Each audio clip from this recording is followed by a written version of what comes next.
AM 650 KGAB and KGAB.com. Cheyenne's #1 News Talk Radio. Good morning. It's your turn on the radio. Well, good morning, Comrade Commissar. Hey, Frank, how are you? Oh, just fine and dandy. I did smell something strange yesterday afternoon, as a matter of fact.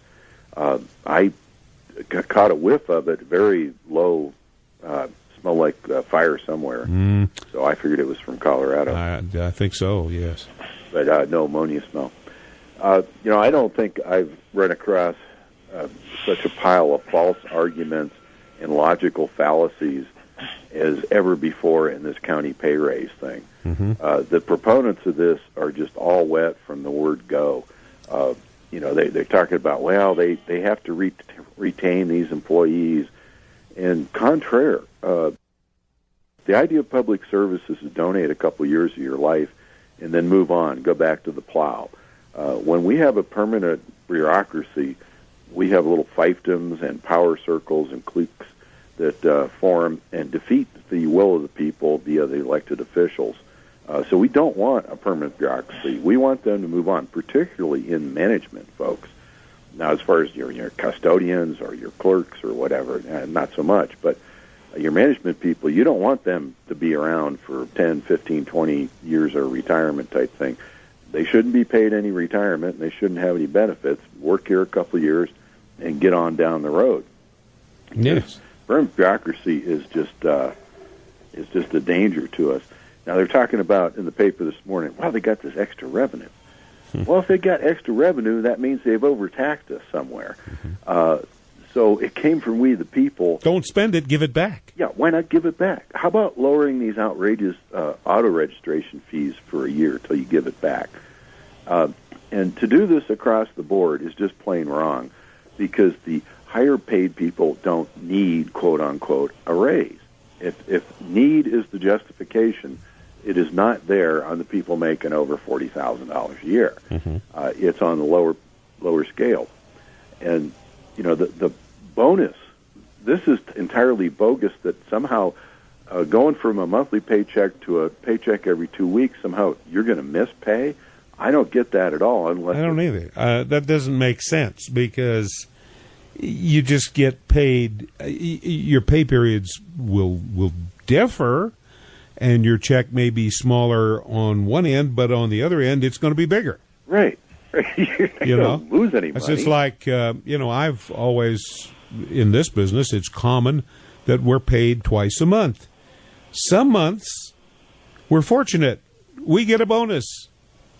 We have 5-week months. Yeah, right. And we get more in our paycheck then.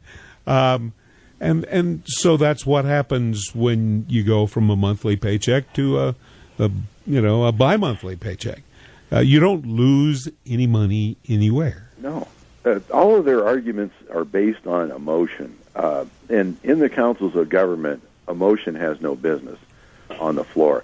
And if it weren't for Em Lee, none of this would have come out in the public. This would have been done behind closed doors. It would have been a done deal. And then after the fact, we find out about what they've done to us. He's the one, I had the figures on this from the word go, and, they changed. They all came from the county clerk. Emily wasn't pulling them out of his hat. These came from the county clerk. So, he's been the guy on the spot on this all the way along. Yes. And when these people get voted in, they get voted in to represent the people. As I said before, once they take their oath of office, somehow magically they decide they have to serve the government. And that's wrong. These people have to serve the people, and Emily is the only one on that commission doing that right now. And that's my 2 cents worth for today. Well, and a good 2 cents it is. Take care. Thank you, Frank. We appreciate it very much. Hey, good morning. It's your turn on KGAB. Good morning, Dave. This is Barry. Hey, Barry. How are you this morning? I wanted to just kudos to Frank. I thought that was an awesome call. I was talking to a gentleman out of Greeley. He's with the Greeley 912 Project Tea Party. And, with the 51st state down there, he's really in direct talks with the mayor and also the county commissioners down there. He says, this is going to be a lot of red tape and stuff like that going through, but, if nothing else, the politicians need to know that the people are sick and tired of what is going on, and I believe those who are in Laramie County need to see what's going on politician-wise, and I love Emily. I got to talk to him a while back, and he's a down-to-earth person, willing to listen. And it reminds me of 30 years ago of America, where you could actually have the mailman or whoever come to your house and just talk for a few minutes. And I really love Emily, what he has to say, what he's doing. I really appreciate it. And, at work, I'm only going to get a 3% raise. I don't work for the county. I work for a local business here. Mm-hmm. And I'm not complaining about it. There has been times we haven't gotten a pay raise. But you know what, though? I will take what I can get. When it happens, if I don't get a pay raise, great. Hey, I'll make do. And I think with the pay raises that they're trying to do is wait a second here, guys. We need to see where we can cut back, because like it was said earlier, when Emily had cut back on some of his pay, I really appreciate him standing up and doing that. You betcha. So anytime we have an elected official that is willing to be held accountable by the electorate, that's refreshing, isn't it? It is, and the politicians really need to listen to the people and no longer do things on what they think is best, but listen to the people. That's it. Thank you, Dave. Hey, thanks, Barry, for listening. We appreciate it. Thank you. We were listening to Nancy, our first caller out of the break, and she was talking about with the forest fires and the smoke and what have you that we are already experiencing this year. And, of course, last year was a bad year for fires as well. And if you're like Nancy and I and you have a little bit of problems breathing anyway, that kind of thing can really, really make life difficult. That is where my friends at COPD LLC come in.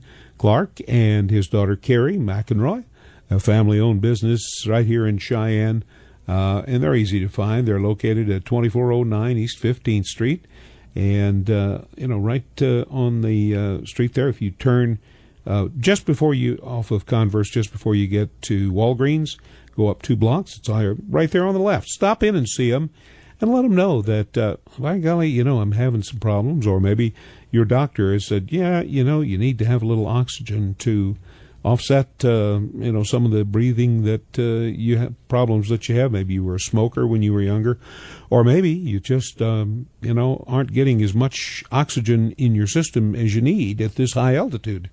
At any rate, they are oxygen specialists, respiratory therapists, and CPAP specialists. If you have sleep apnea, and more of us are being diagnosed with that, and that can be dangerous. Please stop by and see Clark and Carrie McEnroy. They are good Christian conservative small business owners right here in Cheyenne.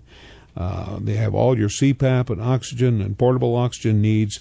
Give them a call. Let me give you this phone number, 632-4147. That's 632-4147. 632-4147. COPD LLC. Tell them Dave Chaffin from the Morning Zone sent you.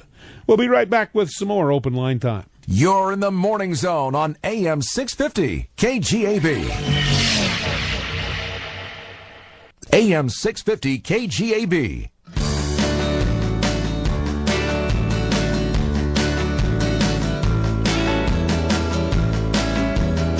And we are back in the Morning Zone on AM 650 KGAB, and back to the phones we go.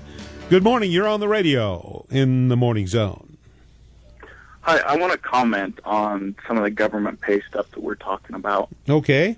When a company pays a bonus, it's because, the employees worked hard and went above and beyond in a production scenario where they're making something. Sure. I don't see how in any government entity can justify a bonus when they're not producing stuff, their service. Well, that's a good point. Just because you have an overage in a budget, just like somebody else said, probably they were overtaxed or they overbid something.